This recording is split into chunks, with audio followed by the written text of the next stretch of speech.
Buenas noches, mi nombre es Enmo Campo, pertenezco al sector de Inspirados a Consolar, soy de Guatemala y quiero quiero darles esta presentación que se llama Negación y Duelo, cuando negar la verdad nos lastima. Siguiente área.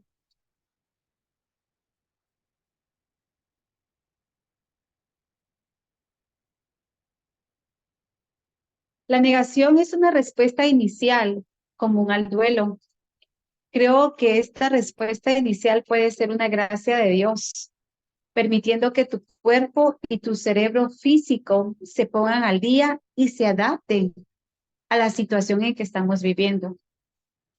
En Salmo 56:4, Dios nos dice: confío en Dios y alabo su palabra, confío en Dios y no siento miedo. ¿Qué puede hacerme un simple mortal?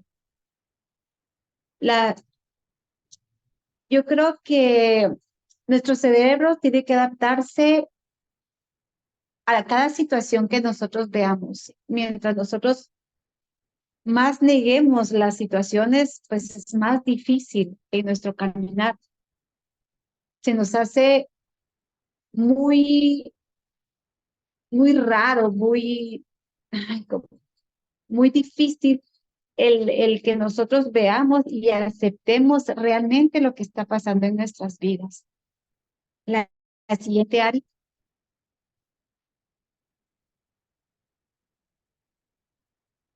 Parte del proceso del duelo es poner en palabras la partida, hablar con un amigo o familiar sobre el dolor que estamos pasando. Si no estamos listas para hablar con alguien, podemos hacer una lista de diferentes formas en las que nosotros podamos anotar las formas en que nos sentimos que estamos sufriendo. Animarse y recordar los buenos tiempos que vivimos, llorar por los sueños que nunca se hicieron realidad, o permitirme sentir las emociones y la tristeza y ponerlas en palabras. Al hacer esto, recuerda que Dios te está escuchando. Papá Dios nos dice en Primera de Juan 5:14, esta es la confianza que tenemos al acercarnos a Dios, que si pedimos conforme a su voluntad, Él nos oye. Nunca debemos olvidar que todo lo que nosotros pedimos en oración, Papá nos lo da, y siempre debemos de pedir conforme a la voluntad del cual Él quiere darnos. Cuando Jesús llora, vemos que no cree que el ministerio de la verdad es decirle a la gente cómo deben creer y volverse a Dios. O el ministerio de arreglar las cosas no son suficientes. Jesús también es un defensor del ministerio de nuestras lágrimas. Recordemos que Jesús lloró cuando sintió la muerte de su amigo Lázaro. Jesús también sintió temor a la hora de que iba a ser aprendido, cuando él fue a orarle a papá y a decirle que si él quisiera que pasara de él esa copa, pero que se hiciera la voluntad de él. Sabemos que la voluntad de papá es buena, agradable y perfecta. Superar una negación implica más que admitir que ciertos hechos son ciertos. Requiere vivir sabiamente a la luz de la realidad que nosotros reconocemos. A menudo esta es la razón por la que permaneces en la negación. Incluso después de admitir los hechos, no sabes cómo vivir sabiamente en tu nuevo mundo después de una pérdida. Muchas veces pasamos demasiado tiempo con las personas, sea pérdida de un padre, el resto de nuestras vidas hemos estado con ellos, y el de repente tener esa pérdida, sabemos que ya no va a estar con nosotros, pero es tan difícil aceptar y entregar eso, porque no sabemos el mañana que viene, pero recordemos que tenemos que aprender a vivir un día a la vez. Papá dice que no nos afanemos por el mañana, porque el mañana traerá su propio afán. La siguiente, Ari, por favor. La negación es una manera equivocada de incorporar eventos dolorosos en la historia de tu vida. Entre las expresiones de negación tenemos el uso continuo de los verbos en tiempo presente. Hablar de lo que o sea, a la persona le gusta, en vez de que nosotros digamos, bueno, le gusta, ¿verdad? Es algo que tenemos que aprender a decir, porque ya nuestra realidad es otra. Cuando nosotros, entonces, cuando hay muchas veces nosotros revelamos o nos acordamos en ese momento y decimos, a él le gusta, y en ese momento reaccionamos que ya esa persona ya no está o esta situación. Entonces tenemos que aprender a decir, a decirlo en pasado, ¿verdad? Porque son recuerdos bonitos que vamos a tener siempre de las personas que ya no están con nosotros. Entonces tenemos que grabar en nuestro vocabulario esa actitud de decir, bueno, a él le gustaba, o sea, traerlo a nuestra memoria como un recuerdo muy agradable hacia nosotros. Otra manera es despertar y luego recordar que la persona ya no está con nosotros. Comenzamos nuestro día y llegamos a un punto en que queremos interactuar con nuestro ser querido y traemos a nuestra mente el querer hacerlo, pero recordamos que esa persona ya no está con nosotros. O puede ser tan simple cuando perdemos un trabajo y nos levantamos, ya tenemos una rutina, nuestro despertador y todo, y suena y nos levantamos y nos preparamos ya para alistarnos, pero de repente viene a nuestra memoria que ya no estamos en ese trabajo. Entonces, tenemos que, aunque la realidad nos sorprenda en ese momento, pero tenemos que aceptar que ya no está esa persona o esa situación para que nuestro corazón vaya sanando poco a poco. Una de las formas en que progresas es a través de estas dos primeras características de negación, donde realmente tenemos repeticiones continuas de actitudes que tenemos en como recuerdo de la persona o recuerdo de esa situación. Con frecuencia te avergüenzas o te disculpas porque a menudo cuentas las mismas historias durante el duelo. Pero es así como nosotros vamos incorporando estos nuevos hechos a nuestra historia, donde nos vamos adaptando a las situaciones. Entender que alguien a que uno ama ha muerto requiere una gran cantidad de repeticiones antes de entender que realmente es una verdad, antes de entender que esa persona ya no está con nosotros físicamente. Pero recordemos que dentro de nosotros, dentro de nuestro corazón, siempre va a estar esa persona, siempre van a estar esos recuerdos maravillosos que nosotros vivimos con esas personas. Una de las mayores necesidades de una persona es sellar los recuerdos, esos recuerdos bonitos o incluso los recuerdos no tan bonitos que traigan a nuestra mente, pero que eso nos va a permitir sellar la historia que vivimos con esa persona. Esos recuerdos que siempre van a estar con nosotros, que a pesar que en ese momento fueron malos, pero nos sirvieron a crecer, nos sirvieron a entender más, a acercarnos más a la situación que estaba viviendo esa persona. Esto se logra cuando contamos y volvemos a contar varias veces esas historias bonitas de esa persona. Otro punto es resistir la tristeza que viene con su pérdida. Al principio es posible que no sientas el peso de la tristeza, que consideras pues apropiado en ese momento, ¿verdad? Como que entramos en un shock y no aceptamos aún esa pérdida que hemos tenido.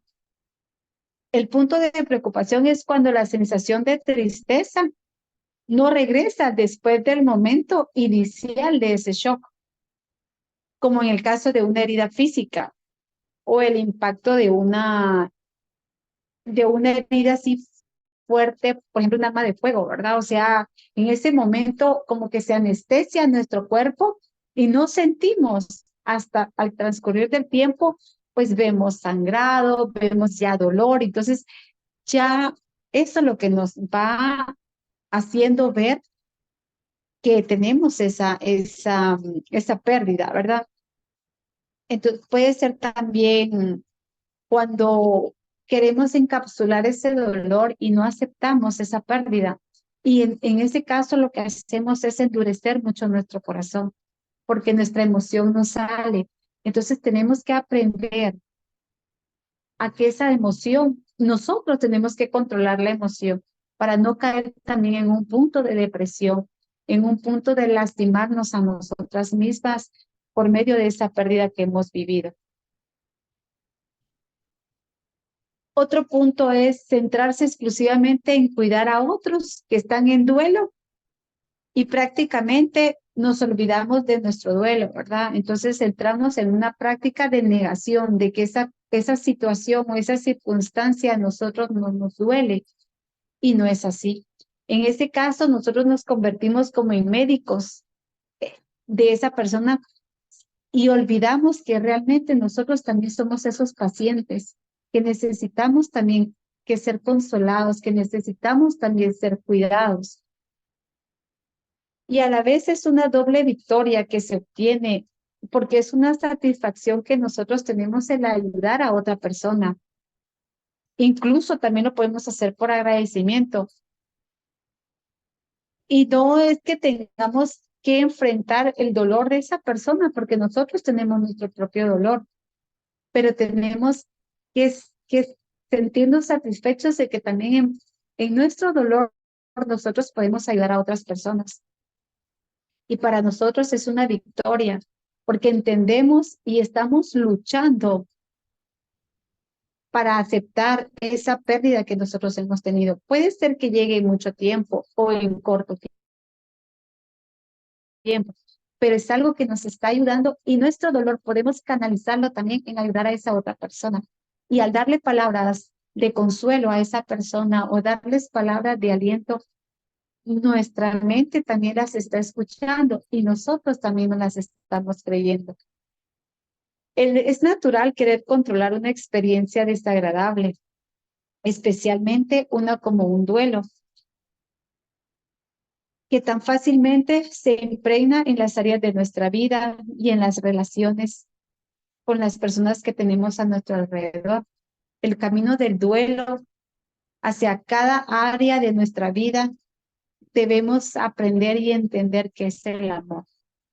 El amor es una parte de nuestra vida en donde nosotros podemos canalizar dando amor a otras personas que están viviendo la misma situación o el aceptar ese amor que nos dan a nosotros de una forma maravillosa, o sea, de una forma de pensar que esa persona se está poniendo en mi lugar y no tomarla como que victimizarnos a nosotros mismos, sino que ver que todo el amor que nosotros podamos darle, que podamos recibir, es en base a que nuestra vida así debe ir, ¿verdad? Dios nos manda a dar amor y con ese amor que nosotros demos, lo estamos sembrando, entonces lo vamos a recibir ese amor también. Podemos entregar también el control de nuestras vidas a Dios. Sabemos que Él es el único que puede transformar ese dolor en gozo.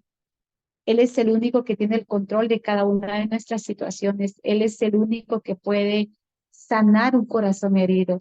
Entonces, la mejor opción que tenemos para entregar ese dolor es darle a Dios el control para que nuestra vida sea sanada por medio de esas manos maravillosas, de ese alfarero que nos está moldeando a que ese dolor se canalice en nosotros para que podamos ser algo mejor. Usar el sueño, la comida, las drogas o el trabajo también es algo de que tenemos que tener en nuestro dolor. Recordemos que el negarnos a alimentarnos o el dejar de comer no nos va a ayudar en nada, al contrario, nos va a traer mucho desequilibrio en nuestra vida. Entonces, es una manera muy negativa de que nosotros podamos canalizar el dolor. La siguiente, Ari, por favor.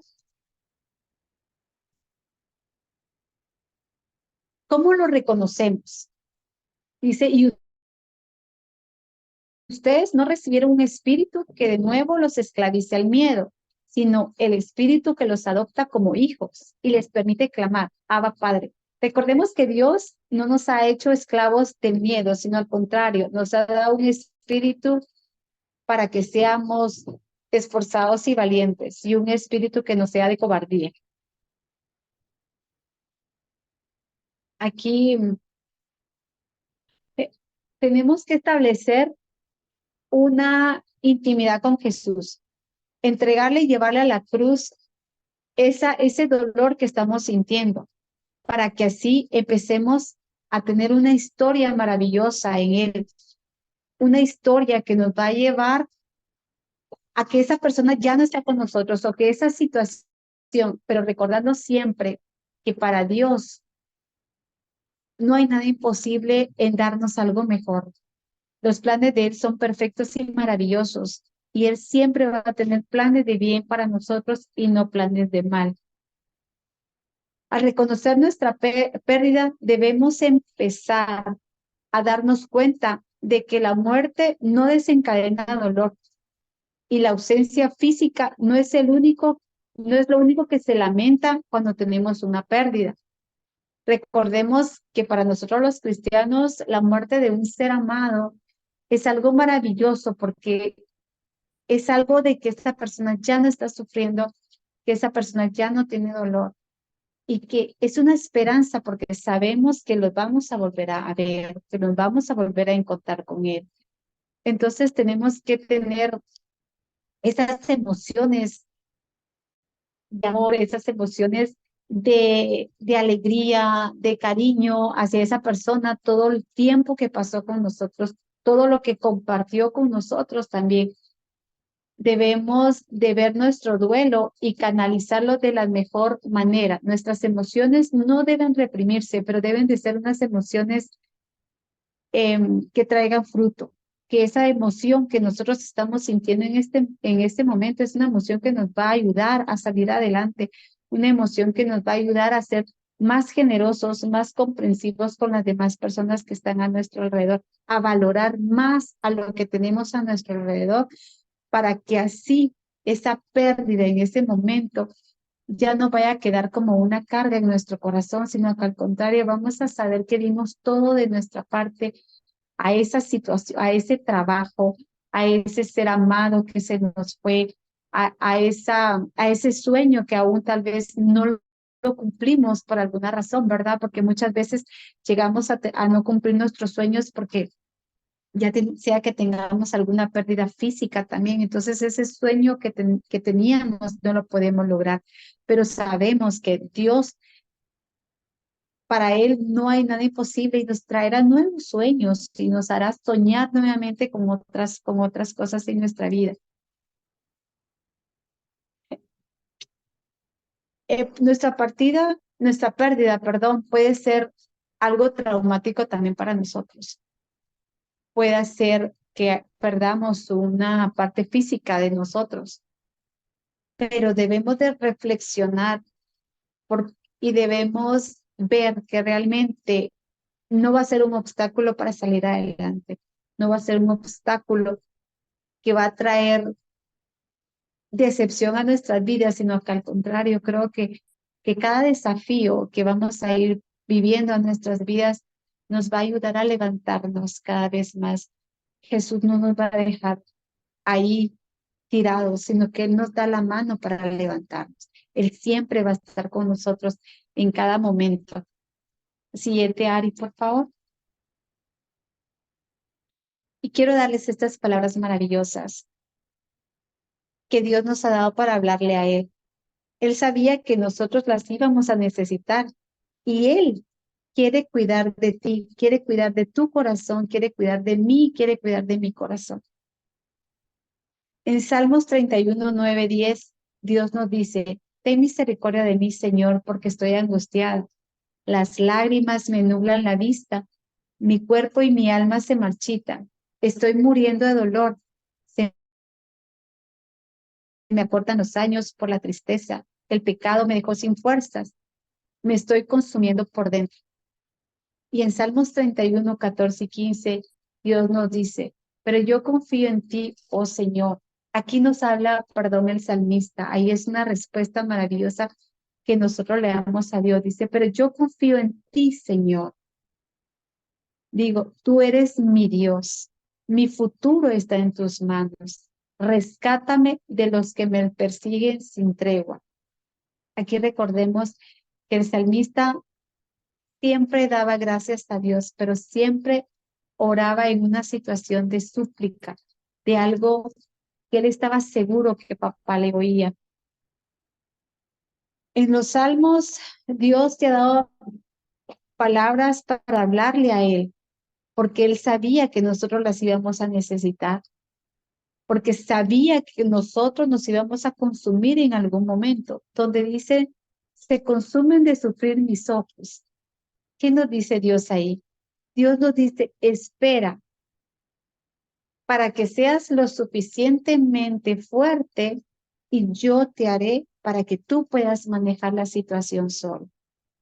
Cuando Dios nos habla de mi alma y mis entrañas, dice, el duelo es más que una experiencia emocional. El dolor físico y espiritual es agotador y Dios lo sabe.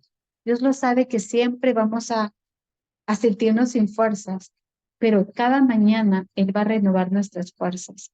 Cada mañana que nosotros le pidamos a Dios que Él nos dé esas fuerzas, Él está ahí con nosotros, dándonos esas fuerzas para salir adelante. Dice, pero yo, oh Señor, en ti confío. Pero implica que la confianza del salmista se está emergiendo, incluso cuando existen hechos que lo tentarían a dudar. Entonces, es algo que debemos de decirle. Sabemos que somos humanos, sabemos que en ese momento podemos caer, pero debemos de tener la plena confianza en Jesús, que Él nos saca de donde nosotros estamos, que Él nos va a librar de esa desesperación o esa tristeza que nos está embargando en este momento. Cuando le decimos a papá, en tus manos están mis años, aquí el salmista le decía, y él comienza a volverse hacia una verdad que está más allá de toda duda. Los asuntos que lo bombardeaban en ese momento estaban fuera de su control y finalmente estaban influenciados por la mano de Dios. Recordemos algo que a mí me encanta, que uno dice, 1000 años es un año para Dios y un año pueden ser 1000 años para Dios. El tiempo de Dios es perfecto. Él no llega tarde, Él nunca va a llegar fuera de tiempo. Él siempre está a tiempo y siempre trae a nosotros esa salvación maravillosa. Cuando Dios dio su único hijo, Él pensó en mí, Él pensó en ti, en ese amor inagotable que Él tiene para nosotros. Así que vayamos en nuestro dolor y entreguémoslo a los pies de la cruz, porque Él es el único que vino a hacerse hombre y vino a sentir esas emociones que nosotros sentimos. Así que no dudemos en que Él ya vivió lo que nosotros estamos viviendo y nos hizo sus hijas, sus hijos amados. Somos la niña de sus ojos, entonces somos herederas de su trono. Gracias.